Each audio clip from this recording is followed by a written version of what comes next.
pourquoi nous sommes aussi amnésiques que ça? L'amnésie, c'est le fait d'oublier. La première façon de s'assurer qu'on fasse toujours du mal sur vous, c'est d'oublier. J'étais en train d'en parler hier lorsqu'un petit là qui s'appelle Lins ou c'est pas quoi là. C'est des jeunes là sur les réseaux sociaux, ont souvent des pseudos bêtes.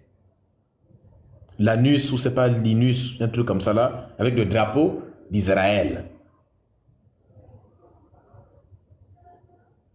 Bon. J'étais en train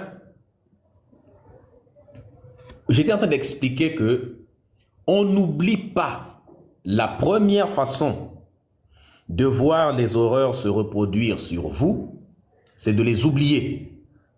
L'oubli est une condamnation à la reproduction, à la perpétuation des mêmes choses.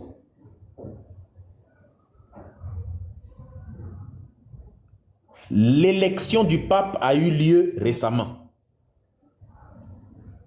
Je répète, l'élection du pape a eu lieu récemment. Ce pape est encore nouveau. Vous avez oublié que tout de suite, là, il y a un type qui s'appelait Sarah, un Ghanéen. Le pape Sarah, c'est lui que tout le monde pensait que c'est lui qu'on allait nommer pape. Ce type-là, personne ne le connaissait. Celui-là, qui a été... Aucun ne le connaissait en tant que cardinal. Dans le monde entier, on ne le connaissait pas. Seulement dans son patelin perdu où il priait, on le connaissait. Un Guinéen, un Ghanéen, je pense. Ghana. Si ce n'est pas Ghanéen ou Guinéen, un truc comme ça.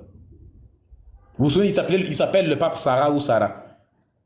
Ses positions étaient appréciées. Les gens disaient, voilà, c'est lui qui va être pape. Guinéen, donc c'est Guinée, ok. Donc il y a un Guinéen qui s'appelle le pape Sarah, qui entend beaucoup de gens qui prient. Qu'est-ce qu'ils ont fait pour le pape avant celui-ci? Celui qui se faisait appeler Jorge Bergoglio, celui que vous appeliez ça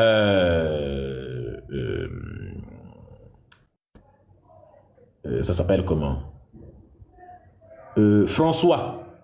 Pourquoi il a été nommé? Parce que l'Amérique du Sud est bourrée de catholiques. En Amérique du Sud, il y a beaucoup de catholiques. C'est la religion dominante. Donc, il fallait leur donner un pape pour éviter, pour raviver encore ce sentiment catholique en eux. Et qu'est-ce qui se passe? Après ça, on s'est dit, ce sera l'Afrique, parce qu'il y a déjà eu un pape dans tous les continents. Le seul continent qui n'a jamais eu de pape, c'est l'Afrique. Alors, je ne dis pas qu'il faut qu'il y ait un pape africain. Hein. Je suis contre ça. Je n'aimerais pas qu'il y en ait. Mais ils ont tout fait pour sortir un pape américain.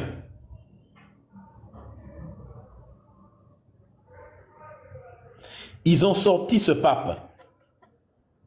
Tous les Noirs étaient déçus en disant, voilà, mais pourquoi on n'a pas eu? Parce que tous y pensaient qu'ils allaient en avoir. Ils vous ont montré la énième fois. Peut-être que vous, c'est la première fois. Mais nous, on a connu des papes avant. À chaque fois qu'on devait élire un nouveau pape, quand on devait élire Jean-Paul II comme pape, on se disait, est-ce qu'il ne faut pas mettre un pape noir, un pape africain? Tout le monde pensait qu'on allait élire un pape africain. Quand Jean-Paul II a été assassiné, après Jean-Paul II, c'est Benoît XVI qui est arrivé comme pape. Au moment où Benoît XVI est passé pape, certains d'entre vous sont peut-être un peu trop jeunes, ils n'ont pas assisté à beaucoup de papes. Quand Benoît XVI est arrivé comme pape, quand il a choisi son nom Benoît voilà, XVI, après la mort de Jean-Paul II, l'assassinat de Jean-Paul II, tout le monde se disait qu'enfin on va mettre un pape africain avant qu'il arrive. On disait c'est le moment du pape africain, parce qu'il n'y en a jamais eu. Un pape noir, un pape noir. Il y avait un pape là, j'ai oublié son nom. Jusqu'à on a débarqué, boum, ce n'est plus un pape noir, c'est Benoît XVI. Oui, Jean-Paul II a été assassiné. On lui a tiré dessus en fait. Quelqu'un là lui avait logé une balle. Après Benoît XVI avait démissionné. Parce que, alors cette histoire là ça pourrait faire l'objet de tout un live. Hein. Benoît XVI a démissionné pour plein de raisons, mais principalement parce que il y avait des pressions qui étaient faites là-bas sur le Vatican. Voilà, il y a même des banques du Vatican qui ne marchaient plus. C'est une histoire de bataille très, très, très occulte, mais que j'ai étudié un petit peu. Donc on pourrait en parler. C'est trop long si on ouvre la brèche, mais même qu'on appelle ça, les banques du Vatican ne marchaient même plus, les cartes ne fonctionnaient plus. Ils étaient vraiment sous pression. On l'a poussé carrément à la démission.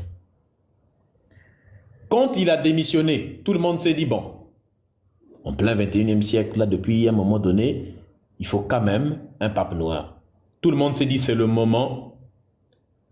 Ce Jean-Paul II n'a pas été assassiné. Mais c'est qui a été assassiné? Attendez, le pape qui a été assassiné, il s'appelle comment? C'est Jean-Paul II, non? Attendez, ou bien? Ou bien je me trompe, attendez. Lequel est le pape on a tiré dessus?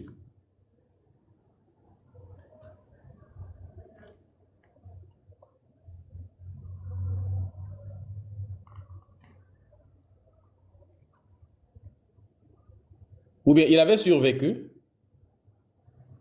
Ah, c'était une tentative d'assassinat. Oui, oui, oui, oui, désolé. Oui, oui, parce que je me souviens de ça.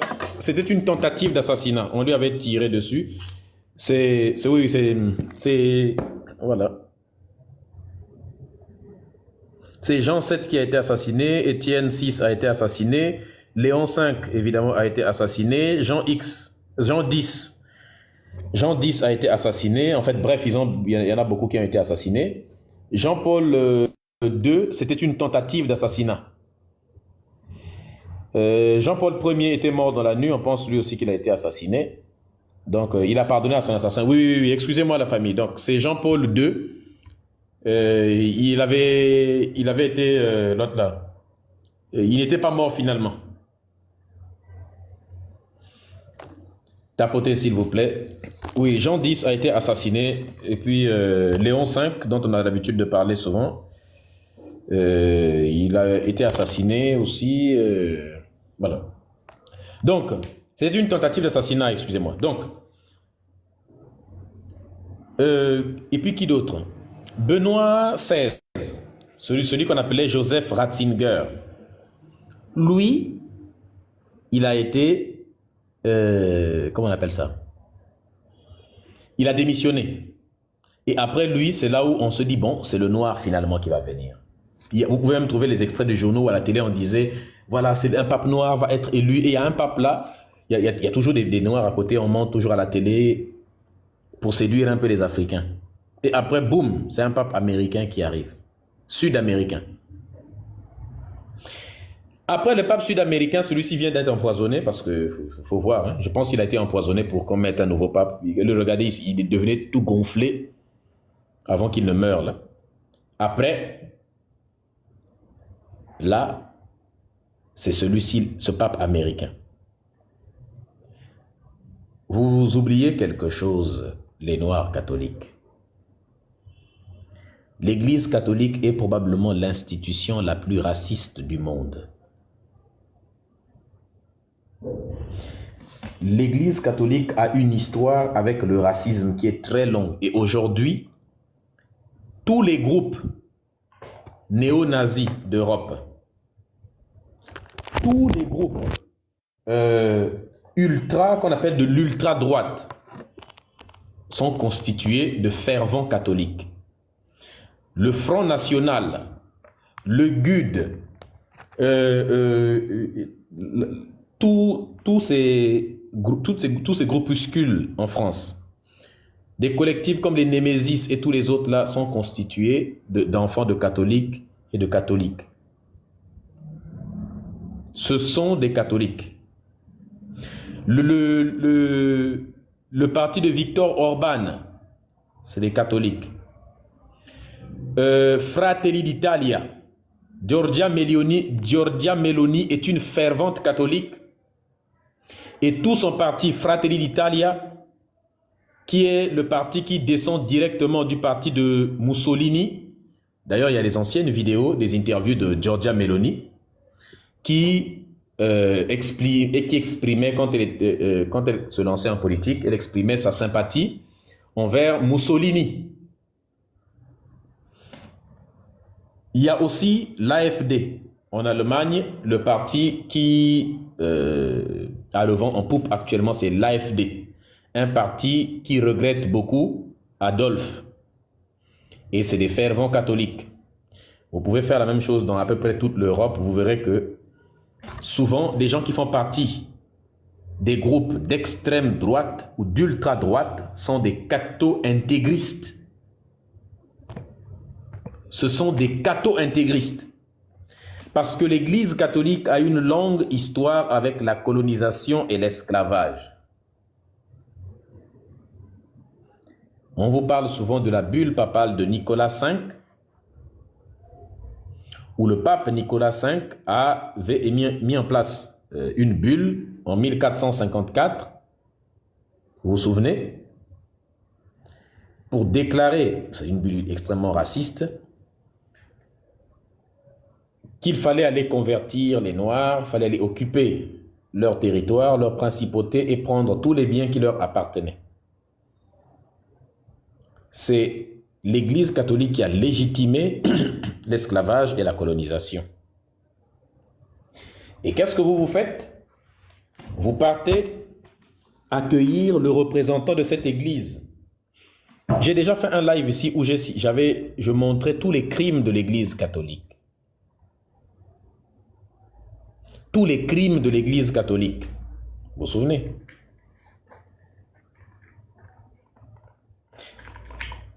Merci El Chota, merci Ngatou. On y va la famille s'il vous plaît. Tapotez, partagez, sécurisez le live. C'est vraiment une chose absolument incroyable.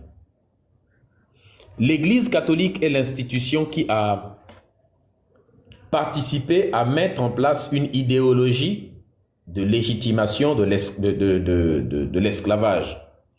D'abord, tous les grands racistes de l'histoire étaient des catholiques. C'était des fervents catholiques.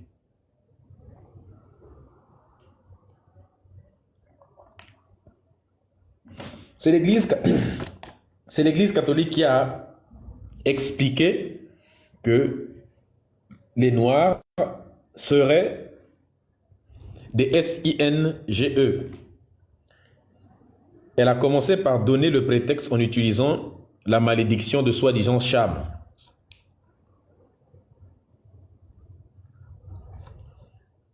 De toute façon, les catholiques ne peuvent pas refuser ça puisque le racisme et l'antisémitisme a fait beaucoup de morts.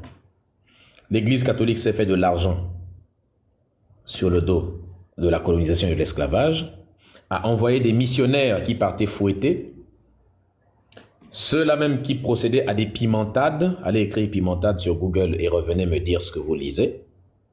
Écrit par des prêtres de l'Église catholique eux-mêmes qui décrivent comment ils partaient fouetter les Noirs. À un moment donné, allez écrire pimentade.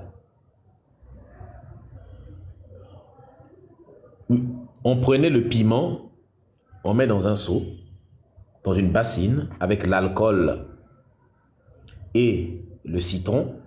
Après, on vient verser sur le noir. Après l'avoir fouetté correctement, on verse sur ses plaies, ses blessures, parce qu'il refusait de croire en Jésus. L'Église catholique a dépossédé les gens de leur terre. Bon, je vais vous montrer un truc. Pour vous montrer à quel point le Cameroun, c'est choquant. Regardez. Hein. Tapotez s'il vous plaît la famille, partagez, sécurisez le live. Je vais vous montrer un truc. Vous allez comprendre un peu pourquoi nous sommes souvent choqués.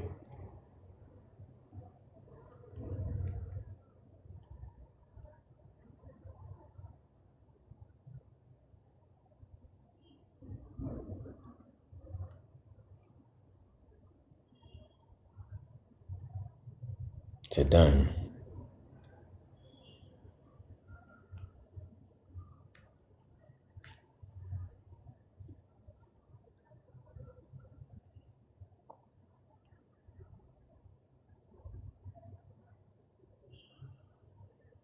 C'est là.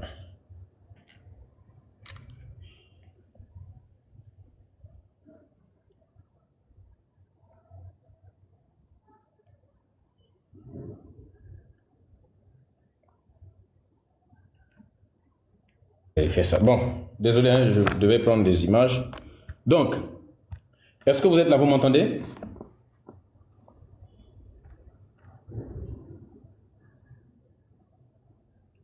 Donc, comme vous pouvez le voir, là, on vous dit Cameroun, propriété foncière. Après l'État, l'Église catholique est le plus gros propriétaire terrien au Cameroun. Est-ce que vous voyez?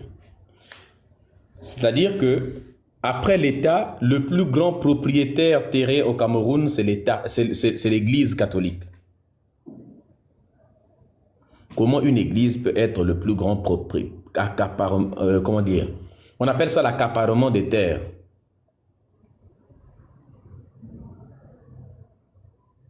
L'église catholique est le plus grand propriétaire terrien au Cameroun. L'église catholique au Cameroun, pourtant le deuxième plus gros propriétaire foncier après l'État, ne semble pas être un bon client pour des services du cadastre depuis qu'elle a pris la décision il y a 2 semaines de relancer le processus de récupération et d'immatriculation de ces terres. Comment une église catholique qui appartient au Vatican peut avoir des terres en Afrique?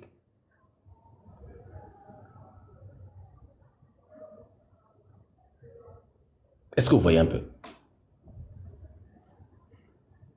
À titre de comparaison, l'archevêque de Yaoundé, l'archevêché de Yaoundé, s'étend sur 4964 km². Putain. 4964 km², soit plus de 1% de la superficie du Cameroun. Créer une église en Afrique et puis aller avoir des terres comme ça dans un pays non africain, on va voir si ça va passer. Il n'y a que chez nous que ce genre de choses peut passer. Ce qui correspond en superficie au département de la Mefou et à Kono, de la Mefou et à Famba et du Mfoudi réunis et comprend des diocèses de Bafia et Boloa, Kribi, Mbalmayo, Obala, Sangmelima, pour une population estimée à 3 millions d'habitants, dont plus de 880 000 sont chrétiens catholiques.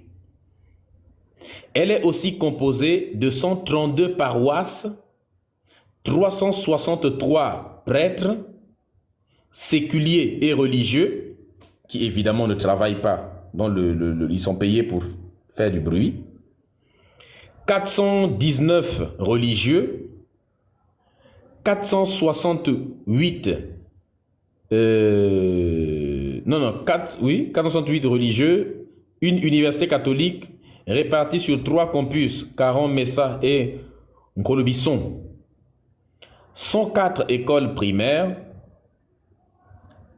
collèges et autres instituts d'enseignement pour bien aliéner les Noirs, une trentaine de dispensaires, instituts et bienfaisance et imprimeries, des librairies catholiques bien évidemment, des lieux de retraite spirituelle, des cimetières, ainsi de suite. Bref, c'est clair. Qu'est-ce que vous voulez qu'on vous dise? Et trafic d'influence de peuple, le peuple s'interroge. Avec tout le respect que je dois aux religieux, moi je n'en dois aucune évidemment, et aux fidèles, encore moins, de toutes les obédiences de notre beau pays, une question me taraude l'esprit. À quoi servent réellement ces institutions au Cameroun? Voilà. Alors que le pays traverse des moments difficiles, on observe une présence omnipotente de certaines organisations au cœur de l'État. En gros, c'est quoi?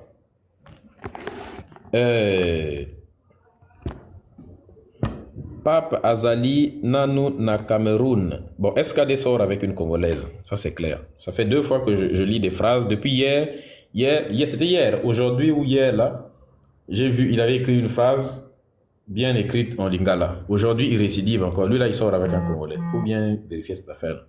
Avec une Congolaise. C'est clair. Non, on connaît. On connaît. Les Congolaises, dès que vous sortez avec elles, elles commencent à t'apprendre lingala, na lingi yo, na sali boye.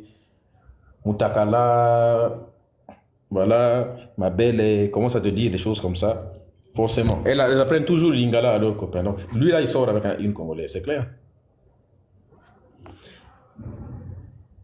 Bon, côté là, on doute. Tapotez s'il vous plaît la famille, partagez, sécurisez le live. Tapotez s'il vous plaît, partagez, sécurisez. Donc, on a appris récemment que le Cameroun, tout comme le Ghana et le Nigeria, ainsi de suite, font partie des pays dans lesquels l'Église catholique a recyclé des prêtres qui ont été accusés de pédocriminalité en Europe.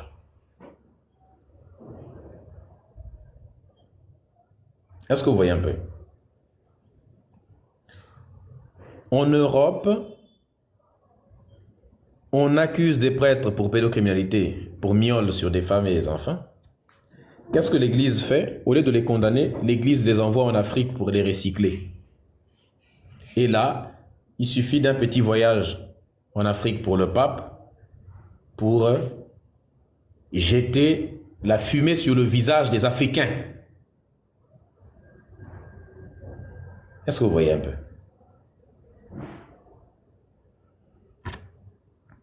C'est incroyable. Le lien Telegram, il est là. Et là, on assiste à quoi? À cette mascarade-là. Et c'est dans ce contexte que, et je rappelle que la plupart de ces terres-là ont été acquises pendant l'esclavage et la colonisation, quand les Noirs n'ont pas donné leur consentement. Au Cameroun, le pape Léon XIV, dont on se fiche éperdument, célèbre une messe devant 120 000 fidèles. Donc vous comprenez pourquoi il est parti au Cameroun? Parce que leur voyage est toujours très stratégique. Leur but, c'est d'alimenter cette aliénation. Je vais vous mettre ces captures-là dans le groupe Telegram. Leur but, c'est d'alimenter l'aliénation. Récemment, ils n'ont pas voulu vous mettre un pape noir, mais ils vous mettent toujours des papes blancs qui viennent quand même pour venir vous séduire. Ils vous disent, bon, écoutez, ils sont un peu énervés parce qu'on ne leur a pas mis un pape noir. D'accord, on va faire un voyage là-bas pour aller les caresser dans le sens du poil.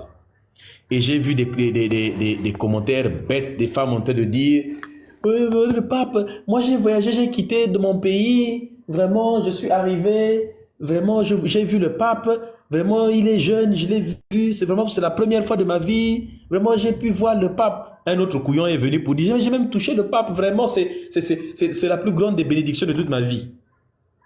Regardez-moi des choses comme ça. 120 000 moutons sont partis accueillir un colonisateur. C'est-à-dire qu'avec tout ce que l'Église catholique a fait aux Noirs et à l'Afrique, ce type-là, quand il débarquait, normalement, on devrait le recevoir avec des coups de gifle. On devait le caillasser. Parce qu'il représente une institution infamante pour notre peuple. Mais tellement les moutons. Et avec ça, vous nous demandez d'arrêter de critiquer les religions? Vous osez venir monter sur les lives de ceux qui critiquent pour dire arrêtez de critiquer nos religions, arrêtez de critiquer. Avec ça, on a encore du pain sur la planche, les amis. On a encore du travail à faire. Et vous voulez que je quitte les réseaux sociaux avec ça? On a encore du boulot à faire. Mais heureusement qu'il y a des gens comme nous pour faire le travail. Mais imagine si même des gens comme nous, on n'existait pas. Mais si nous n'existions pas,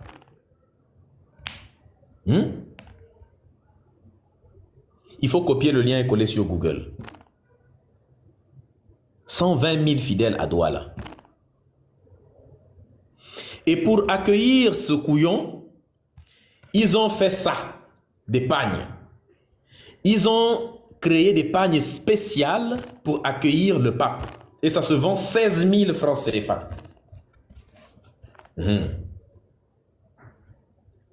Le pagne se vend 16 000 francs. Pour le franc CFA, c'est quand même de l'argent. 16 000, presque 20 000.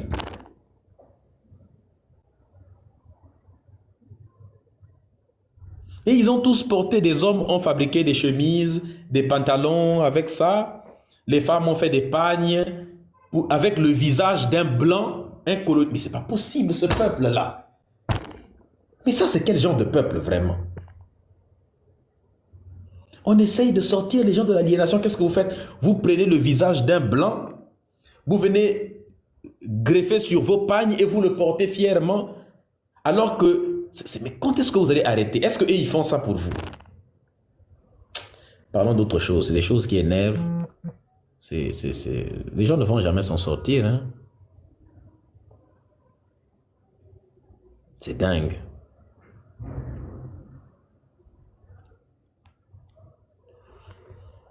Et avec ça, on ose nous demander d'arrêter de critiquer la religion.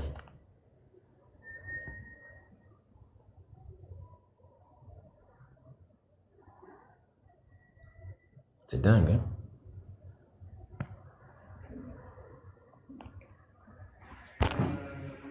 16 000 francs CFA, 24 euros. Exactement.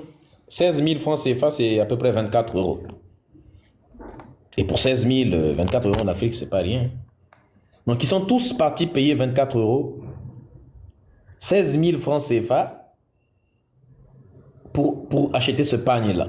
Alors, je rappelle que en Afrique, avec 2000 francs CFA, si tu es pauvre, tu peux manger. Hein. Même 1000 francs CFA. Tu fais un marché, je sais pas moi, à 500, tu pars au marché, tu achètes le truc à 200, à 300, à 400, tu mélanges et puis tu achètes deux maniocs ou un manioc, tu peux manger. Avec 1000 francs CFA, 1500 francs ou à 2000, tu peux manger si tu n'as pas beaucoup d'argent. C'est possible. Les gens font le marché à 1000 francs. Ceux qui sont pauvres, là, il y en a même avec moins que ça. Avec 500 francs seulement. S'il a déjà son légume à côté qu'il a cueilli derrière sa maison, il achète seulement, lui, il a 200, et puis du poisson, un petit poisson fumé, un tas de poissons fumés à 100 francs, et puis allez, le sel, et c'est fini. Il prépare bien, là, il mange. Ah voilà, les gens me confondent, même avec 500, tu manges. Et qu'est-ce qu'ils font? Ils partent 16 000. Je rappelle qu'il y a des ménagères qui sont payées 10 000 en Afrique. Il y a des gens qui payent une ménagère 10 000 francs par mois. Mais des gens partent dépenser 16 000 pour acheter un pagne sur lequel est le visage du pape dessus. D'accord, mais le type là, il est venu, il a apporté qu'est-ce qui va se développer dans le pays?